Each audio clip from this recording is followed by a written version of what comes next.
Make sure the enemy is in range. Naturally, they couldn't aim directly through the wall at the monsters on the other side. To hit a target, they couldn't see would require an indirect shot. But these novices couldn't manage something so complicated. It would have taken too long to train them to that level. So the goblin instructors decided to have them specialize in one thing, mastering a sense for how to land arrows right on the other side of the gate. In other words, the goblins had the volunteers practice figuring out how much strength to use. They practiced at a specific angle to draw their bows. This would drop arrows in the correct spot. It was an exercise that wouldn't be useful anywhere but that one location, but it was probably fairly efficient training. It allowed them to conduct one-sided attacks if they could expect enemies to come and break down the gate. The cries of the monsters drew nearer. A booming shock echoed through the gate. The adjacent walls vibrated. Okay, targets are in range. Suppress them, loose. In response to Jujimu's shout, two goblin archers up in the watchtower Shuriken and Gurindai began loosing their shots. As long as they had a clear shot, the goblins with archer in their name wouldn't miss. Screams of pain went up from the other side of the gate. The self-defense squad, engulfed in the virtually rumbling combat atmosphere, trembled in fear and anxiety. Then Jujimu shouted, "Self-defense squad members shouldn't be loosing their arrows yet. Bows down till I give the order." The reason they weren't attacking even though enemies were in range could be understood by anyone who saw the watchtower in the next instant. Someone was lobbing rocks at it from over the wall. Each rock was larger than a human head. Most of them missed, but bad luck had it that one did hit, and the whole tower swayed. We've got stone lobbers. They seem to have more shots. Each one has about 3 stones, so we can expect around 21 woe. Another stone connected and broke a plank in the upper part of the watchtower. If the self-defense squad attacked, the stones would probably go flying at them, too. Granted, the chance of a direct hit was extremely slim. They were in a position that shielded them from the enemy's line of sight. But if they were unlucky, one impact would definitely be enough to kill any one of them. Even a stone retaining its momentum and rolling through their lines could cause serious injuries. The battle looked like it would be a long one. Choosing not to have the self-defense squad fight was the safe, conservative strategy. But it was also a sign of Jujimu's determination to not let anyone die. You thought if you threw stones we'd get scared and stop shooting? You thought wrong, Gurindai shouted. He bravely aimed his bow again amid the flying stones. All the self-defense squad members' eyes were pinned on him as he fearlessly retaliated despite the serious risk of injury he faced. But Jujimu wasn't watching that. He scanned the battlefield and spotted a new enemy, Kyuume. Get the snake that's climbing up the left-hand wall. You can take him on your own, right? No problem, leader. Leave it to me. Kyuume, who had been on standby in the rear, raced on his wolf over to where the snake was now visible coming over the wall. 15, 16, hang in there a little longer, you two, shouted Jujimu. They didn't even need to be told. The prowess of the pair of archers standing in the now leaning watchtower remained as sharp as ever. If they had abandoned the tower, the position would have crumbled sooner. But their hard work drew the lobbed stones in its direction, rendering them pointless. When Jujimu looked left, Kyuume was prevailing in his fight with the snake. Once the half-destroyed watchtower began leaning so badly that Shuriken and Gurindai couldn't hold out any longer, they jumped down. The pair didn't stop on impact but rolled across the ground. Self-defense squad, prepare to loose. The squad raised their bows. Deep breaths, in, out, in, draw. The same shouts as usual gave the self-defense squad the illusion, for just a moment, that this was a drill. They could forget the screaming creaks of the wood and move almost identically to the way they did during practice. Loose, 14 arrows flew neatly through the air. They curved in identical arcs and disappeared over the wall. The screams of monsters could be heard. Arg whispered and impressed amazing, but Jujimu didn't have time to pay attention to him. Prepare your second shot. Don't rush. Deep breaths. In, out, in, draw. Shuriken and Gurindai, who had received healing magic, lined up alongside the self-defense squad. Loose, another 14 arrows flew, and 2 more flew a beat later. A howl of rage went up again. The shrieking of the gate grew even louder. It seemed the enemy's anger and pain were being converted into power. Fall back. Change gear. All at once, the self-defense squad moved behind the fence located inside the main gate. The sturdy barrier would block the path of anyone who penetrated the first defense. It was set up in an L shape and funneled the enemies straight toward the waiting ogres and the goblins under Jujumu. For the invaders, things would become truly deadly after they broke through the gate. Any casters should get out of the direct line of fire. Leader, what is it, Arg? In the items from the boss there's an adhesive. Where should I spread it? 1T, it gets sucked up by the dirt. He said it will, but that you can assume it will last for a short amount of time. I see. Then find an opening to throw it at the base of the blocked gate. Arg took his tribe mates and moved out with a curt understood. As they prepared, the rider returned from defeating the snake. The cleric rushed over and healed his wounds. With a kerblam, one side of the gate burst open. The first to surge in were the enemy ogres. Heh heh, you brainless morons, Jujumu sneered. You made a big mistake. The way that only one door broke was actually part of the village's plan. If one side broke, the enemy would probably just charge in rather than try to break the other side, especially if they were being shot at. But the opening was narrow, so they couldn't all enter at once. Quite a few were left with nowhere to go. Meanwhile, the village had soldiers stationed along the L-shaped fence. They could attack all at once. Stay high to our deadly battle formation. The ally ogres had an advantage in their fistfights with the enemy ogres. This was due to their slightly better gear. The self-defense squad supported them with spears. Volleys from the archers and the mage, as well as alchemical items from Arg, flew toward the ogres. The ogres were trying to break down the inner fence. Other beasts were looking for gaps to jump into the fray, but the goblins held them at bay. The villagers had a definite advantage. The riders were on reserve in the rear. If the enemy didn't have any casters, victory was certain. But then what's that? There was dread in Jujumu's stifled shout. Is that a troll? A giant, clearly different from an ogre, but just as big, was approaching with peculiar, awkward movements. In its hands it clutched a huge sword. A strange aura surrounded it. Did the slimy liquid running from the groove in the blade to its edge have magical power? Is this their boss? He wondered. Could it be the giant of the east? Once he thought of it, it made sense. Its tough flesh was trained like steel. It resembled trolls Jujumu had seen, but it also looked completely different. He understood how it would be on par with the magical beast he'd once seen. Even one troll was formidable. They would have to throw everyone they had at it. How hard would the fight be against a monster that seemed even stronger? Then Jujumu wondered what to do. They had no chance of winning. The best move would be to protect Enri and run. She would be completely opposed to it, but they might have to use force if it came down to that. No, that's not our best move. That's our worst move and our last resort, he spat. Men, we're going to die. Abandon any comfy ideas about falling back. We're going to sear our bravery into the eyes of everyone here. A battle cry full of the goblins' fighting spirit went up. For a moment, the enemies in the area seemed overwhelmed and froze. Let us go. Show them your power as one of Boss Lady Enri's followers.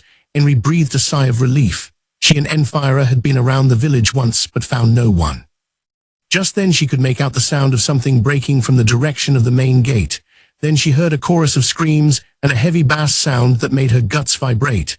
The monsters must have broken down the gate. The battle must have started. Enri swallowed the bile that threatened to come up.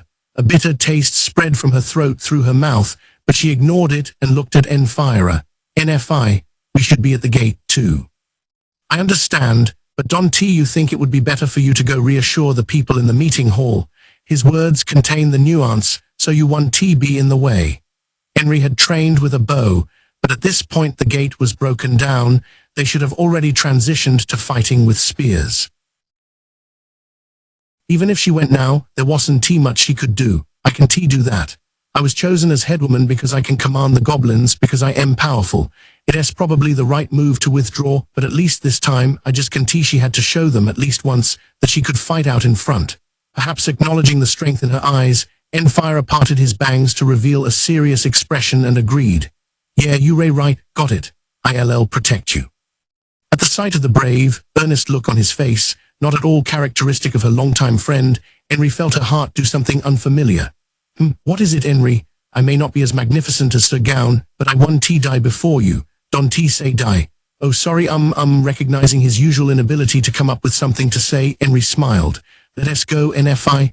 Oh, yeah, let us we Don T have time to stand around talking. The two of them took off running for the main gate. They had come all the way to the back gate. Even if they sprinted at full speed, it would still take some time to get there. If they arrived out of breath, they wouldn't be able to fight right away. They would only be in the way in a clash, so they moved at a pace that saved a bit of energy, but they ended up running for only a few seconds. An awful noise froze them in their tracks. When they turned around, something was partially visible at the top of the back gate. The shapes were huge and strange. They were unlike what a human looked like. For a moment, Henry and Enfira couldn't figure out what they were staring at. They saw fingers. A hand had grabbed the top of the 13-foot gate. Shocked like they'd been punched in the head, the pair scrambled into the shadow of a house. "What is that thing? A giant? I don't know." Enfira gasped, mouth agape, but didn't finish her sentence. Henry quickly looked to the back gate and made exactly the same expression. Something was slowly climbing over. It was not human. That's not a troll, is it? At Enfira's breathless question, Henry took a hard look at the monster. It's the first time I am seeing one, but it looks just like the stories I've heard. If it's really a troll, we're in trouble. Adventurers must be at least gold rank to fight them. It might be tough for Jujumu and the goblins, so it was stronger than the strongest person in the village. Henry felt all the blood drain from her face. The troll began looking around the area, snorting. Henry was pulled farther into the shadows. Then a hand went over her mouth. She heard a low voice whispering in her ear, "Henry, trolls have good noses. Right now we're downwind, so I think we're fine, but it's too soon to relax. We should try to get away from here and meet up with the goblins." Henry replied into Enfira's ear, "No, NFI. If this thing goes to the front gate now, they'll be pincered and everyone will die." "Ah, you might be right. But what can we're the only ones here, so we have to stop it." From a gap in Enfira's bangs, his eyes said he thought she was crazy. Henry knew what she was saying sounded outrageous, but there was no other way. "We don't have to defeat or kill it. We just have to buy some time. NFI, help me out. How are we going to buy time? Do you mean we try to keep it here? I could fight it, but I doubt I would survive even a single hit." There was a quiet resolve in his voice. In response, Henry told him her plan to trick the troll. "I have an idea. First, let us make an ogre." The troll looked at the wooden houses for a little while, and then began to move. Every dwelling had the mellow scent of humans, but he knew it was only lingering traces. Confirming there were no other nearby smells, he started walking in the direction of the fighting clamor. The sounds of his brother's battle made saliva pool in his mouth, because they made him think about the humans who were surely there. Nice, tender humans were a rare feast. Even among trolls, he was a bit of a gourmand, and he loved the meaty arms and legs while preferring to pass on the bitter bellies. As a result, it was hard for him to eat his fill without enough prey, but it seemed like there was plenty here. His stride lengthened as he began to drool, but then he stopped and looked around more precisely. He eyed the shadows of the houses. Ogres. He smelled ogres. The troll frowned. There were ogres among his brethren, but these smelled a little different. He didn't recognize them. The scent surrounded him, coming from the shadows of the houses. Of course, he could distinguish the odor to that degree not because he had the keen nose of a dog, but because he had ogre comrades. He had learned the scent of their race, so he wasn't able to figure out how many there were, and something puzzled him. There was a mysterious scent in the air as well. It was like the green smell of trampled herbs, but much stronger. Were the ogres slathered in mashed-up herbs? With the question still on his mind, he wondered what to do. The smell was so pungent it seemed like his eyes would tear up. The ogres must have stuffy noses if they could stand it. He could take them head on. Trolls were stronger than ogres, but that didn't mean he would get through it unscathed. It also didn't mean it would be a short fight. Since the troll possessed a racial regeneration ability, his wounds would gradually heal. It was bad to lose time, though. His ogre friends would eat up all the humans. Surely his opponents were spread out so they could all jump him at once if he went straight for a fight. Satisfied that he had seen through their scheme, the troll started going around them. His goal was to annihilate them as quickly as possible. So perhaps now, while they were scattered, was his chance. He could just start with one on the edge and pick them off individually. As he was moving slowly so as not to make any noise, a tiny shadow suddenly darted out from one of the houses. It wasn't a goblin or some other creature like that, but his favorite food, a human. As he was frozen in shock, the caped human came and splashed him with something. Oogra, the sharp stench made him scream. The green liquid he'd been hit with gave off such a violent stink, he almost wanted to rip off his nose. The smell was several times stronger than the herb smell hanging around the ogres. He may have had regenerative powers, but this wasn't an injury. Tears filled his eyes from the intolerable smell as he tried to kick the human, but the human had already raced into a house. He, with his keen sense of smell, had let it sneak up on him because the stench of the herbs had overpowered the human scent. Though angered, the troll returned to his original target. First, he'd kill the ogres, then he'd have the human for dessert. The furious troll searched around the houses, but couldn't he find any ogres. There was no one. It was as if they had all disappeared. Grrrr, where are they? Ogres were smaller than him, but they were still huge. Yet he scanned the area and saw nothing. If anything that large moved, he should have caught it in his peripheral vision. The ogres invisible like my master. Confused by this incomprehensible turn of events, the troll snorted. Still, the intense herb smell on his body got in his way. He had no idea where the ogre smell was coming from. Grrrr. With a groan, the troll used a hand to wipe at the liquid, but that only made his hands smell. Just then he discovered a piece of cloth on the ground. Figuring he could clean up with that, he grabbed it and brought it to his nose out of curiosity. His nose wasn't working so well, but up close he could somewhat detect the smell. It smelled like an ogre. At that point, even the troll could figure out what was going on. He must have thought there was an ogre here because of this fabric covered in ogre scent.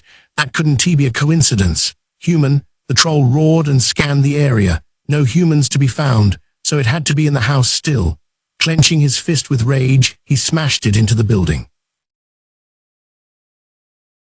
After pounding a few times, the roof caved in.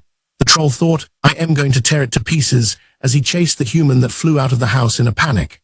The troll chasing her meant the plan was working, so she could only be thankful, but she still wanted to cry. This can be good for my heart. What village girl wouldn't be on the verge of tears if she had to play tag with a huge man-eating monster, where being caught meant ending up in its stomach? Another thing that made her want to cry was that she didn't know when this game of tag would end. When she thought about how long she would have to keep at it, the will to continue running to the very end welled up inside her. But every time she worried about when the battle at the front gate would be over, and whether everyone knew they were being chased around, her spirit flagged. Henry regretted taking so long to prep. Neither she nor Enfira had been able to report to the front gate. She dove desperately into the house, where Enfira was waiting.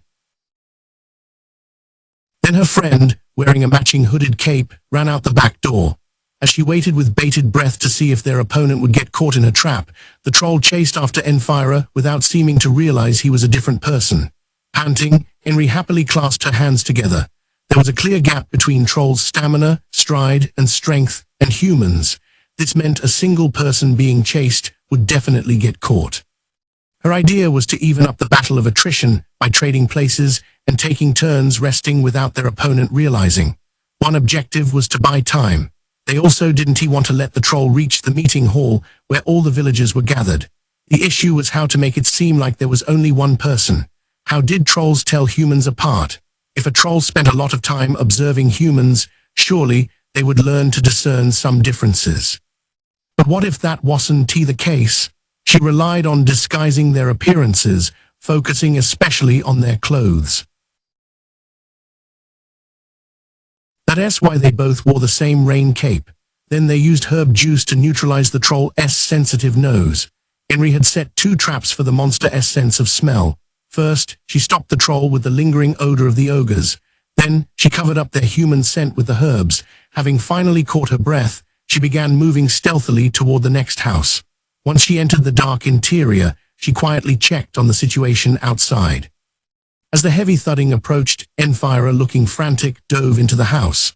At the right timing, Henry leaped out the back door she had just come in. She set off running, but quickly realized the troll wasn't coming after her. It was looking between her and the house, snorting. Its ugly face warped further. She could sort of tell it seemed full of suspicion. Icy sweat ran down her neck. She absent-mindedly wiped it away with the back of her hand. Then, at the wet sensation, it hit her. Its nose adapted. The troll seemed to have gotten used to the herbs. It noticed something off about the sweat it was smelling. It came to the conclusion that there were actually 2 humans. It raised its fist and smashed the roof of the house.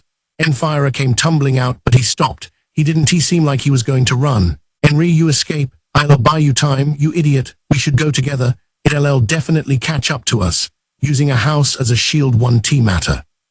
Henry's eyes widened and Enfira laughed.